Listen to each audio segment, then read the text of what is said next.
Hello students, আমি হচ্ছি তোমাদের তৃষা ম্যাম। আজকে আমরা শুরু করব তোমাদের ক্লাস 10th এর একটা important chapter, that is photosynthesis. তার আগে আমরা যেটা বুঝবো সেটা হচ্ছে ফটোসিনথেসিস এই ওয়ার্ডটার মানেটা কি। চলো, আচ্ছা, ফটোসিনথেসিস আমরা যদি ওয়ার্ডটাকে ব্রেক করি তাহলে এখানে আমরা দুখানা ওয়ার্ড পাবো। দেখো, একটা হচ্ছে কি photo, another one is synthesis. Photo মানে কি? ফটো মানে হচ্ছে কি লাইট, তাই তো? ফটো মানে হচ্ছে কি লাইট। আচ্ছা, আর সিনথেসিস মানে কি?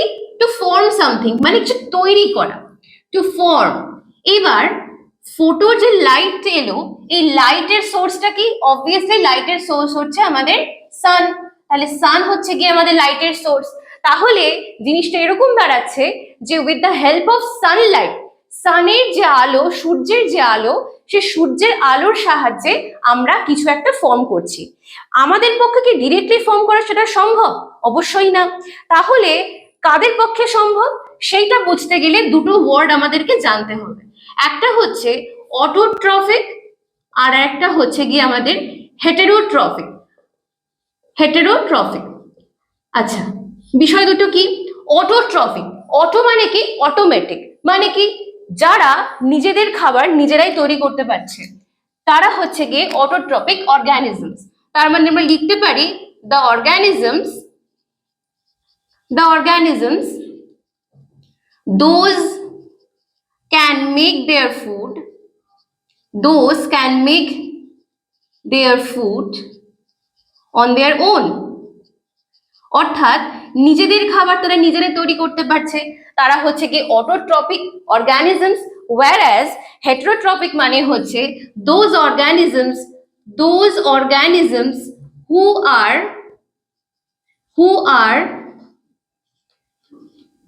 dependent on autotrophic organisms।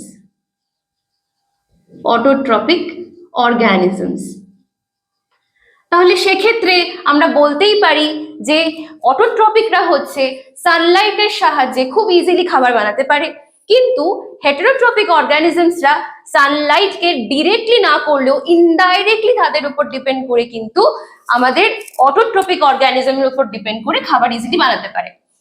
আমরা আজকে যেহেতু পড়ছি ফটোসিনথেসিস, তাই আমরা ফোকাস করব অটোট্রপিক নিউট্রিশনের উপরে। আচ্ছা, তাহলে আমরা একটা ছবি এখানে কনসিডার করতেই পারি যেটার সাহায্যে খুব ইজিলি আমরা ফটোসিনথেসিসকে বুঝতে পারবো। দেখো, ধরা যাক এটা হচ্ছে গিয়ে আমাদের সান আর এটা হচ্ছে গিয়ে আমাদের লিফ। সানলাইট ডিরেক্টলি পড়ছে কোথায়? আমাদের লিফের ওপরে। লিফের মধ্যে আছে প্রচুর সেলস। কত অ্যামাউন্টে? প্রচুর অ্যামাউন্টে। কি কি সেলস থাকে? মেইনলি যে সেল থাকে সেটাকে আমরা বলবো হচ্ছে গিয়ে মিজোফিল সেল। কি নাম তার? মিজোফিল সেলস। এই মিজোফিল সেলস এর মধ্যে থাকে প্রচুর সেল অর্গানেলস, যারা কি করছে? লাইট এনার্জিকে খুব ইজিলি কি করতে পারছে? ট্র্যাপ করতে পারছে। তাহলে যদি আমি ঘটনা সম্পর্কে লিখি তাহলে ফার্স্ট অফ অল এখানে কি হচ্ছে? Sunlight is easily trapped by কার দ্বারা ট্র্যাপড হচ্ছে? কি বললাম? প্রচুর সেল অর্গানেলস আছে। এই সেল অর্গানেলের মধ্যে সব থেকে ইম্পর্টেন্ট যে সেল অর্গানেলটা যেইটা অ্যাকচুয়ালি ফটোসিনথেসিসে হেল্প করে, দ্যাট ইজ ক্লোরোপ্লাস্ট। কি সেটার নাম? ক্লোরোপ্লাস্ট। ক্লোরোপ্লাস্টের মধ্যে যে ইম্পর্টেন্ট পিগমেন্টটা থাকে তার নাম হচ্ছে গিয়ে chlorophyll, which is a greenish pigment which directly helps to trap the light energy and convert it to the chemical energy। তাহলে sunlight is easily trapped by chlorophyll. লিখতেই পারি আমরা ক্লোরোফিল, যেটাকে শর্টে আমরা অনেক সময় CHL ও বলে থাকি। এবার নেক্সট কি হচ্ছে বলো? এখানে লাইট এনার্জি তাহলে কি হয়ে গেল? ট্র্যাপড। লাইট এনার্জি কি হয়ে গেল? ট্র্যাপড। তাহলে light energy is trapped and converted into chemical energy। খুব ইজি, এটা কেমিক্যাল এনার্জিতেও কনভার্ট হয়ে গেল। বেশ, এবার চলো আমরা মোটামুটি, এটা হচ্ছে আমাদের মোটামুটি ফটোসিনথেসিসের বেসিক ধারণা। কিন্তু তার আগে জানতে হবে যে ফটোসিনথেসিস হতে গেলে কি কি কম্পোনেন্ট আমাদের কাছে সিগনিফিকেন্ট বা অপরিহার্য। কি কি কম্পোনেন্ট লাগে? দেখো, প্রথম তো আমরা সানলাইট বুঝেই গেছি তার সঙ্গে আমরা লিফও বুঝে গিয়েছি, কিন্তু আদার কি কম্পোনেন্ট লাগে, সেটা হচ্ছে এনভায়রনমেন্ট থেকে যদি কার্বন ডাই অক্সাইড না থাকে তাহলে ফটোসিনথেসিস কি হবে? অবশ্যই হবে না। কেন? কার্বন ডাই অক্সাইড আমরা পরবর্তীকালে জানবো যে রিডাকশন হয়ে অ্যাকচুয়ালি যে আমাদের কি তৈরি করে, ফুড তৈরি করে, যেটা অ্যাকচুয়ালি আমরা গাছের ফুড বলে থাকি। What is that food? ফুডটা হচ্ছে কি আমাদের কার্বোহাইড্রেট বা গ্লুকোজ, সেটাকে আমরা সংক্ষেপে কি লিখতে পারি, C6H12O6। তাহলে মেন আমাদের কম্পোনেন্টটা কি, কার্বন ডাই অক্সাইড। তার সাথে আমাদের কি লাগছে, তার সাথে আমাদের ক্লোরোফিল হেল্প করছে, তাই তো? আচ্ছা, তার সাথে আমাদের কি প্রয়োজন হচ্ছে, সানলাইট প্রয়োজন হচ্ছে। এই সমস্ত কম্পোনেন্ট এক জায়গায় হয়ে আমাদের কি তৈরি করে, তৈরি করে হচ্ছে C6H12O6, that is our glucose, that is our glucose. আর কি তৈরি করবে, জল তৈরি করবে, আর ইম্পর্টেন্ট কি আমাদের অক্সিজেন, যেটা ছাড়া আমরা বাঁচতে পারি না। তাহলে অক্সিজেন যে ইভলভটা হচ্ছে, সে অক্সিজেন ইভলভের জন্য কিন্তু ফটোসিনথেসিস দায়ী। যদি ফটোসিনথেসিস না হয় অক্সিজেন ইভলভ হবে না। আচ্ছা, গ্লুকোজ যে আমাদের তৈরি হলো, এই গ্লুকোজটা আমাদের হিউম্যান বডিতে বা যে কোনো অ্যানিমালের বডিতেও কিন্তু খুব ইজিলি স্টোর হতে পারে। তাহলে যদি গ্লুকোজ প্লান্ট বডিতে স্টোর হয়, ইন কেস অফ প্লান্ট যদি স্টোর হতে পারে, সেই কম্পোনেন্টটাকে বা সেই অ্যাগ্রিগেটেড ফরম্যাটটাকে আমরা কি বলবো, বলবো একটা, মানে এটা হচ্ছে প্লান্টের, একটা হচ্ছে কি অ্যানিমালের। অ্যানিমালের ক্ষেত্রে সেটা বলবো হচ্ছে কি গ্লাইকোজেন, গ্লাইকোজেন। আর প্লান্টের ক্ষেত্রে আমরা বলবো হচ্ছে গিয়ে স্টার্চ। গ্লুকোজ সবার ক্ষেত্রে ইম্পর্টেন্ট, ও প্লান্ট বলে ওর ক্ষেত্রে ইম্পর্টেন্ট, আমরা হিউম্যান আমাদের ক্ষেত্রেও গ্লুকোজ ইম্পর্টেন্ট। তো সেই জন্য যদি অ্যানিমালের ক্ষেত্রে হয় সেটা হচ্ছে গ্লাইকোজেন, আর প্লান্টের ক্ষেত্রে সেটা হচ্ছে আমাদের স্টার্চ। আচ্ছা, এইবার আমাদের যে ফটোসিনথেসিস পুরো প্রসেসটা হচ্ছে, সেটা দুটো ফেজ আছে। কি বললাম, ফটোসিনথেসিসের যে প্রসেসটা হচ্ছে তার দুটো ফেজ আছে। কি কি ফেজ আছে দেখো, প্রথম ফেজ হচ্ছে গিয়ে আমাদের লাইট ফেজ, আর একটা ফেজ কি আমাদের ডার্ক ফেজ। আচ্ছা, লাইট ফেজ মানে কি, কথাটার মানে মধ্যেই বুঝতে পারছি যে লাইট ফেজ মানে হচ্ছে সানলাইটের এখানে ইম্পর্টেন্স সব থেকে বেশি। তার মানে কি এইটা যে ডার্ক ফেজে আমাদের সানলাইট দরকারই নেই, বা ডার্ক ফেজ আমাদের রাত্রেবেলা হবে? অবভিয়াসলি না। কেন? কেননা সানলাইটের জন্য ইম্পর্টেন্ট হচ্ছে আমাদের সব থেকে যেটা ইম্পর্টেন্ট ফটোসিনথেসিসের জন্য, সেটা হচ্ছে গিয়ে কি আমাদের ফরমেশন অফ গ্লুকোজ, তাই তো? কিন্তু সব থেকে মজার কথা হচ্ছে লাইট ফেজ চলাকালীন, ফটোসিনথেসিসের লাইট ফেজ চলাকালীন গ্লুকোজ তৈরি হয় না। গ্লুকোজ তৈরি হয় আমাদের বেসিক্যালি ডার্ক ফেজ চলাকালীন। তাহলে আমার এটা তো একটা কমন সেন্স যে গ্লুকোজ তৈরির জন্য বেশ কিছু উপাদান যেগুলো অত্যন্ত দরকার, সেগুলো অলরেডি লাইট ফেজে না থাকলে একটা প্লান্ট কি করে ডার্ক ফেজ স্টার্ট করবে, তাই তো? তো সেক্ষেত্রে গ্লুকোজ তৈরির মধ্যে উপাদানগুলো কি কি আমরা জেনে গেছি, CO2, ক্লোরোফিল এবং সানলাইট। এই তিনটে জিনিস থেকে লাইট ফেজে তৈরি হয় NADPH+H+। এই কম্পোনেন্টটা না তৈরি হলে ফার্দার আমাদের গ্লুকোজ কিন্তু প্রডিউসই হবে না। তাহলে লাইট ফেজে যদি আমরা বলি যে কি কি ঘটনা সব থেকে ইম্পর্টেন্ট, লাইট ফেজে যেটা হচ্ছে সেটা হচ্ছে গিয়ে কি আমরা এখানে লিখেছি যে sunlight is easily trapped by the chlorophyll molecules. তাহলে এখান থেকে আমরা লিখতেই পারি যে এখানে লাইট ফেজে আমাদের লাইট এনার্জি যেটা ছিল, লাইট এনার্জি কনভার্টেড হচ্ছে কিসে আমাদের বলো, কেমিক্যাল এনার্জিতে। প্লাস কি হচ্ছে এখানে, প্লাস এখানে হচ্ছে আমাদের ওয়াটার স্প্লিট করছে, ওয়াটার স্প্লিটিং এখানে ইজিলি হচ্ছে। তার সাথে কি বলো, NADPH আর H+ এটা তৈরি হচ্ছে। তাহলে এইগুলো হচ্ছে গিয়ে কি লাইট ফেজের মেন ঘটনা। যখন এই তিনটে ঘটনা ঘটে যাবে, যখন প্লান্টে তিনটে ঘটনা খুব ইজিলি খুব সুন্দর করে ঘটে যাবে, তখনই কিন্তু ডার্ক ফেজ অন হবে। তার মানে এই না যে প্লান্টের ক্ষেত্রে ডার্ক ফেজ শুরু হতে গেলে রাত হওয়া দরকার। ডার্ক ফেজ মানে হচ্ছে যেখানে প্লান্টের কোনো সানলাইটের প্রয়োজনই নেই। লাইট ফেজ যখন চলছে তখন সানলাইটের প্রয়োজন আছে। কেন প্রয়োজন আছে? কারণ আমাদের গ্লুকোজ তৈরি করতে গেলে অ্যাটলিস্ট এই পর্যায়ে আসতে হবে। যখন এই পর্যায়ে এসে যাচ্ছে প্লান্ট, তখন প্লান্টের মধ্যে ডার্ক ফেজ শুরু করতে আর কোনো বিলম্ব হওয়ার দরকার নেই। তো ইজিলি প্লান্ট কিন্তু ডার্ক ফেজে ঢুকে পড়তে পারে। আচ্ছা, এইবার যেটা তোমাদের ইম্পর্টেন্ট বোঝার বিষয় সেটা হচ্ছে যে এই যে আমরা বলছি যে এত ক্লোরোফিল ক্লোরোফিল ক্লোরোফিল, ক্লোরোফিলটা অ্যাকচুয়ালি থাকছে কোথায়? আমাদের ক্লোরোপ্লাস্টের মধ্যে। ক্লোরোপ্লাস্টটা কি? ক্লোরোপ্লাস্ট এটা সেল অর্গানেল। কিরকম দেখতে হয়? আচ্ছা, ধরা যাক ক্লোরোপ্লাস্ট হচ্ছে একটা এরকম দেখতে একটা সেল অর্গানেল, যার কি আছে? ডাবল লেয়ার আছে। ক্লোরোপ্লাস্টের দুটো লেয়ার থাকে, তো ডাবল লেয়ার আমরা ইজিলি সেটাকে বলতেই পারি। তার মধ্যে কি থাকবে দেখো, থাকবে হচ্ছে কিছু পয়েন্ট শেপ, এরকম প্লেটের মতো পয়েন্ট শেপ কি থাকবে হচ্ছে গিয়ে থাইলাকয়েডস। কি থাকবে? প্রত্যেকটা কয়েন বা প্রত্যেকটা যে আমরা প্লেটের মতো শেপ থাকে সেইগুলোকে আমরা বলবো হচ্ছে কি থাইলাকয়েড। যখন প্রত্যেকটা থাইলাকয়েড একে অপরের উপর স্ট্যাক পজিশনে থাকবে সেইটাকে আমরা বলবো হচ্ছে কি গ্রানা। তো কি বললাম? এটাকে থাইলাকয়েড, থাইলাকয়েড। আর পুরো যে সিস্টেমটা, পুরো যে একটা সিস্টেম দাঁড়িয়ে রয়েছে সেটাকে আমরা বলবো হচ্ছে গিয়ে গ্রানা। যদি একটা থাকে, সিঙ্গুলার থাকে, তাহলে সেটাকে আমরা বলবো হচ্ছে গ্রানা। যখন অনেকগুলো একসঙ্গে থাকবে সেটাকে আমরা বলবো হচ্ছে গ্রানা। তাহলে তার সাইমালটেনিয়াসলি আরেকটা আমি এঁকে নিই এখানে, একই রকম দেখতে, একই রকম দেখতে, এটাও সেম। এইবার প্রশ্ন হচ্ছে ম্যাম কোথায় আমাদের তাহলে পিগমেন্টস গুলো থাকবে? পিগমেন্টস গুলো থাকবে হচ্ছে গিয়ে একদম থাইলাকয়েড, প্রত্যেকটা প্লেট থাইলাকয়েড তার ঠিক উপরে এরকম পজিশনে থাকবে হচ্ছে পিগমেন্ট সিস্টেম। পিগমেন্টের মধ্যে খালি কি ক্লোরোফিলই থাকে? অবশ্যই না।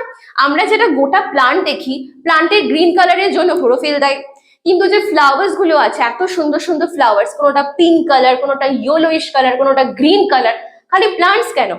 ধরো ক্যারেট, ক্যারেট তো আমাদের হচ্ছে অরেঞ্জ কালারের, তাহলে সেই যে পিগমেন্ট সিস্টেম সেই কালারগুলোর জন্য কিন্তু আমাদের এইখানেই পিগমেন্টস গুলো আছে। যেরকম ক্যারোটিনয়েড, জ্যান্থোফিল, আমাদের ক্লোরোফিল, এ বি, এতগুলো আমাদের পিগমেন্টস আছে। সমস্ত পিগমেন্ট কিন্তু থাইলাকয়েডের ঠিক ওপরে বা মেমব্রেনাস যে রিজিয়নটা সেখানে থাকবে। তাহলে এটা কি হয়ে গেল? আমাদের পিগমেন্ট সিস্টেম। পিগমেন্ট সিস্টেম এখানে ডান হয়ে গেল। এবার দুটো থাইলাকয়েড বা দুটো গ্রানার মাঝখানেও আমাদের কিন্তু একটা সিস্টেম থাকবে, যেটাকে আমরা বলি হচ্ছে স্ট্রোমা ল্যামেলি। কি বলি? স্ট্রোমা ল্যামেলি বলি। আর এই যে মাঝখানের যে অংশটা আছে এটাকে আমরা বলবো হচ্ছে কি স্ট্রোমা ল্যামেলি, স্ট্রোমা ল্যামেলি। আর মাঝখানের যে ফাঁকা জায়গাটা সেটাকে বলবো হচ্ছে কি স্ট্রোমা। ওকে, আচ্ছা, তো এইটা হচ্ছে কি আমাদের ক্লোরোপ্লাস্টের স্ট্রাকচার। এইবার ক্লোরোপ্লাস্টকে আমরা বলি হচ্ছে সেমি অটোনোমাস অর্গানেল। কেন বলি সেমি অটোনোমাস অর্গানেল?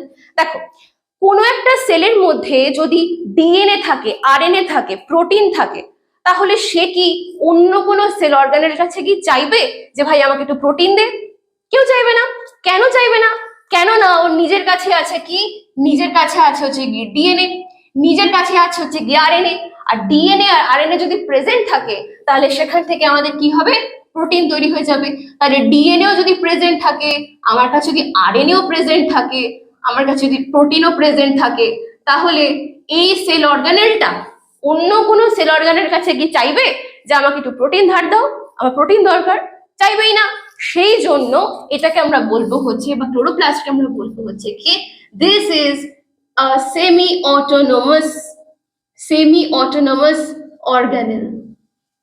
কারণ this is not dependable on other cell organelles for protein or for DNA or for RNA. Done? ওকে, এইবার আমরা আরেকটা টপিক সম্পর্কে জানবো যেটা আমাদের প্লান্টের খুব ইম্পর্টেন্ট একটা বিষয়, সেটা হচ্ছে কি স্টোমাটা।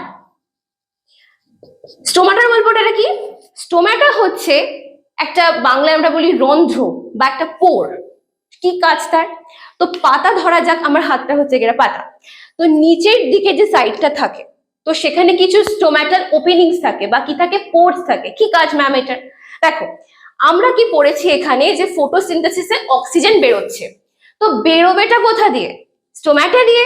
তো স্টোম্যাটা দিয়ে ইজিলি যেরকম অক্সিজেন বেরিয়ে যেতে পারে, সেই রকম কিন্তু easily carbon dioxide which is essential for photosynthesis সেটাও কিন্তু প্লান্টের মধ্যে ঢুকতে পারে বা প্রবেশ করতে পারে।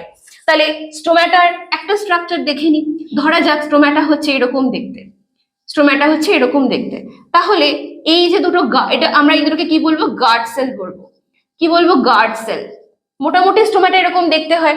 তাহলে স্টোম্যাটার মধ্যে দিয়ে কি কি যেতে পারে? দেখো, স্টোম্যাটার মধ্যে দিয়ে আমাদের অক্সিজেন যেরকম বেরোতে পারে, খুব ইজিলি কিন্তু কার্বন ডাই অক্সাইডও ঢুকতে পারে। এইবার শুধু কি কার্বন ডাই অক্সাইড আর অক্সিজেনের ঢুকে যাওয়া বা বেরোনো এটাই কি ইম্পর্টেন্ট? এটাই কি ইম্পর্টেন্স বা গুরুত্ব আমাদের স্টোম্যাটার? নো। এই যে ট্রান্সপিরেশন হয়, ট্রান্সপিরেশন মানে কি, প্লান্ট যে এক্সেসিভ ওয়াটার যেটা হোল্ড করে রাখে সেটাকেও তো প্লান্টকে বার করতে হবে। এক্সেসিভ জিনিস প্লান্ট যখন নিজের বডি থেকে বার করে সেটা কোথা থেকে বার করবে? স্টোম্যাটাল ওপেনিং দিয়ে। তাহলে it also controls, it also controls water level in plants. প্লান্টের যে ওয়াটার লেভেলটা আছে সেটাকেও তো কন্ট্রোল করবে স্টোম্যাটাল ওপেনিং বা স্টোম্যাটাল পোর। এইবার কখন এটা বন্ধ হচ্ছে, কখন এটা খুলছে সেটাও ইম্পর্টেন্ট জানা। দেখো, এই যে গার্ড সেল দুটো আছে, ধরা যাক এটা প্রচন্ড ভাবে জলে ফুলে ফেপে রয়েছে, টার্জিড অবস্থায় রয়েছে, তখন কি হবে? সোয়ালো মানে কি, মানে একটা মোটা একদম ফুলে ফেপে জল ভর্তি অবস্থায় রয়েছে, এটাকে আমরা বলি রসস্ফীতি বাংলায় বলে থাকি। তো যখন সেই অবস্থায় থাকবে তখন কি হবে?